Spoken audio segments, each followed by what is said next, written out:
आज शुक्रवार 15 ऑगस्ट 2025 आहे. सकाळचे 6 वाजले आहेत आणि सर्व प्रेक्षकांना स्वातंत्र्य दिनाच्या हार्दिक शुभेच्छा. हे आहे अमोघ चॅनल आणि आपण पाहत आहात प्रादेशिक बातम्या.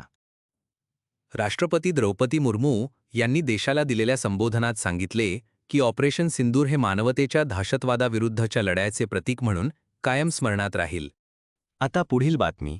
या वर्षाच्या अखेरीस राज्यातील विविध स्थानिक व नागरी संस्था निवडणुका, त्यात बृहन्मुंबई महानगरपालिका निवडणुकाही होण्याची शक्यता. मात्र महाराष्ट्र काँग्रेस प्रभारी रमेश चेन्नीथला यांनी स्पष्ट केले की महाविकास आघाडी एकत्र लढणार का यावर अद्याप निर्णय नाही. आता पाहूया राजकारणातील एक तापलेला मुद्दा. MNS अध्यक्ष राज ठाकरे यांनी KDMCतील माऊसबंदीवरून राज्य सरकारवर हल्लाबोल केला.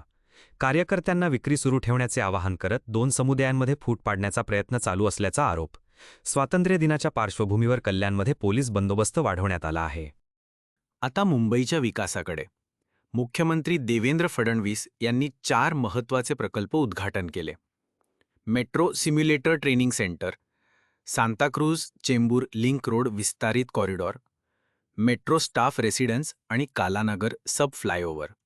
हे प्रकल्प प्रवास वेळ कमी करण्यास आणि सुविधा वाढवण्यास मदत करतील. पुढची बातमी. सुप्रीम कोर्टाने गोरेगाव मुलुंड लिंक रोडसाठी फिल्मसिटीतील 95 झाडे तोडण्यास परवानगी दिली. कल्याण शिळे रोडवर मेट्रो लाईन 12च्या कामासाठी रात्री 31 ऑगस्टपर्यंत वाहतूक वळवण्यात आली आहे. गणेशोत्सव 2025च्या पार्श्वभूमीवर गणेश मंडळांनी मुख्यमंत्री यांना BMCचे 2000 रुपयांचे रोड खोदकाम दंड माफ करण्याची मागणी केली आहे. या होत्या आजच्या प्रादेशिक ठळक बातम्या. उद्या याच वेळी ह्याच ठिकाणी पुन्हा भेटू. तोपर्यंत नमस्कार.